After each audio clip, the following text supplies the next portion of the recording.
I said it on the Ryan Gosling Star Wars news when we found out the plot details of that.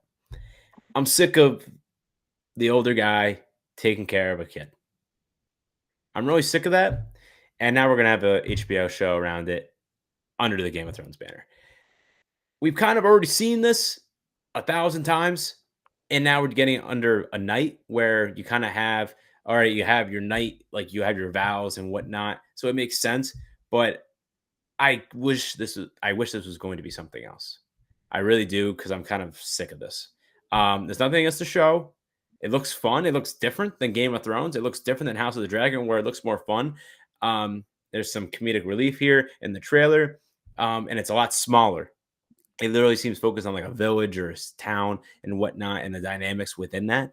With this knight on his journey to kind of prove himself as a worthy knight, not just a knight, but like a knight to be remembered by, that other people across Westeros will know his name, right? So I think that's an interesting, you know, character development arc there. But the actual premise of the show, I think you could have been more clever.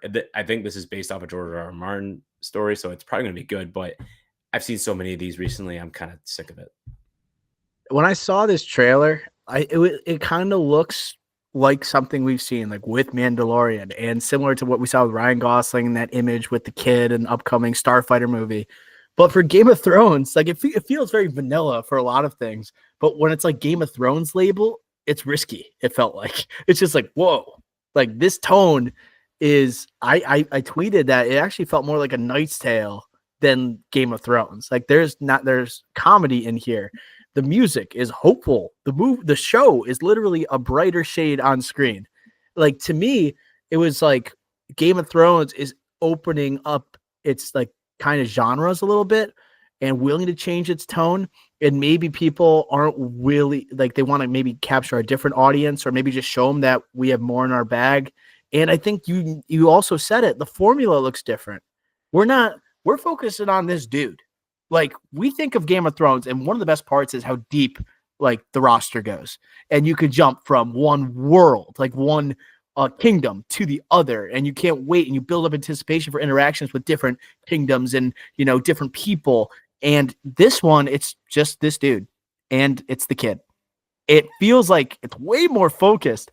And it even kind of pokes fun how everything's been about the Targaryens when the guy asks if he's Balin or Baelor Targaryen, and he says he's a squire. This is like a zero to hero type of story. This is a Knight's Tale, and it's literally trying to say this is not a Targaryen story. This is not.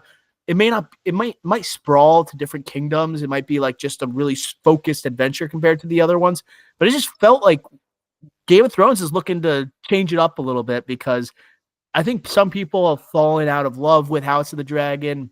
You have other shows that you're promising. I think they wanted to show like we're not a one-trick pony, and this is what we got coming up. Yeah, I totally agree with that. I think that you can sense that by the tone and also just the premise, right? And you could feel it be smaller, right? And you're gonna have this knight be the protagonist here, and then you'll have these other higher, I don't know, hierarchy of the village kingdom or whatnot. I don't know how you would describe it, but that's where you're gonna be the antagonist of the show. And this guy, like a Knight's Tale, Heath Ledger, trying to climb the ranks, and he'll probably get the crowd on his side like a gladiator in Russell Crowe, right? He'll probably have that. And I think you'll still have like, like Targaryen, like they'll mention it, right? This is only set 100 years before Game of Thrones and 100 years after House of the Dragon. So it's right in the middle. So you're going to have some, Easter eggs here, and you'll encounter some of the people of the Targaryen dynasty still, unlike in Game of Thrones where it's not that many. Here you'll see a little bit more, so you're going to see some familiar things, but this is going to be a relatively newer premise for Game of Thrones and what we're accustomed to seeing. What is your anticipation level comparatively to House of the Dragon season 3? This or that? Well, because of the way House of the Dragon has gone, and those expectations were way too high for that show, from their own accord, on their own basis, hyping it up to the Game of Thrones level, and it failing to meet those measures. This is incredibly lower. The stakes are incredibly lower.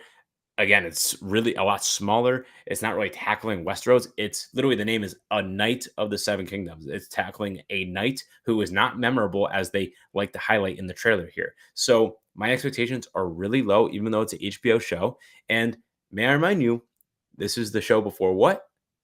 Lanterns. So this is going to be a premiere HBO show, but I'm looking more forward to Lanterns than this. Okay, yeah, well, we're DC guys, so that goes without being With said. Damon Lindelof attached to Lanterns. Yeah, no, Here we don't want to have a great showrunner attached like a Wendell. I think like Weiss and whatnot. this could be an under like I think people are going to be looking over this show just from this trailer, and I think some people are invested in House of the Dragon. I think some people are already writing this off. You know, I think it could be just like I said, it could be showing off they have something else in their bag, and this I think we're gonna like really grow to love this Dunk character. I think he's an unknown actor, just like it's perfect because it's supposed to be a lower level knight. All these other Game of Thrones shows, like you think first season of Game of Thrones, you're like, oh, Sean Bean, like at least it's a notable face. Right? Might not know his name immediately, but like, oh, it's Sean Bean. And like House of the Dragon, you're like, oh, like you have freaking Matt Smith, like that guy. I like that guy. Here's nobody. You know, nobody. Right? You're going on a journey. You're gonna fall in love with this Peter Claffey guy, I would assume, and it's got like a cute kid. I think people will fall in love with that character.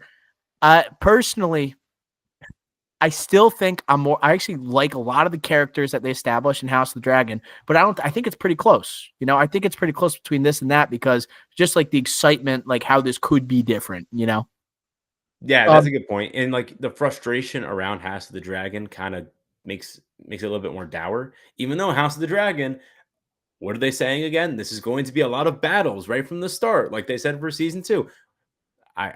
We will see about that. So I still will watch House of the Dragon season 3. Like I will watch A Knight of the Seven Kingdoms, and there will be a lot of people watching this show. But you are right. I am overlooking the show a little bit, maybe because it is smaller. But I think that's also because I view the show. I still have a high ceiling for the quality of the show. High bar, yeah. High bar because of what it is, and also the premise and I think the character development, because it's smaller, can focus on that and this individual protagonist and achieve some heights. Like you said, like we could really clinch onto this guy. And this guy, Peter Claffey, may I say, Game of Thrones, like one of the best at like actually casting people. So I'm going to give this guy the benefit of the doubt. This guy also starred next to Cillian Murphy in a movie last year, one of those small ones, small like these, small things like these. He starred next to Cillian Murphy right after his Oscar win. This guy did, and he starred in Bad Sister, the Apple TV series. Like this guy's been around the block, and HBO's casting him as the lead in a Game of Thrones show, a franchise that is great at casting people. I have high expectations for him too. I want to contact one of our Game of Thrones correspondents right now and get a quick minute from him. Right, so I'm going to FaceTime on first of his name, just because he did tag us in an Instagram post that was showing this trailer. I just want to get his 30-second thoughts. So let's give him a quick FaceTime. All right, didn't pick up. I'm going to text him really quick. Need thoughts quick on new GOT trailer. I don't think he's going to fuck with it. I don't think he's gonna like it. That's my guess. But any other thoughts here? I'm just happy they're away from the Targaryens. All right, get away from dragons. Also, that's a part of this too. It's like it's not we're leaning on magic and dragons. I think it's a night, dude. It's like this is a very small story inside of this great lore. So that's my final thought. Yeah, like there is a dragon in the trailer that they showed 3 times. So it's the age of Targaryens are in rule still. Like they're ruling. Yes. So I should just mention it's not all about dragons. So they're still trying to say, hey, like remember the Targaryens, like remember, like this is still part of Game of Thrones.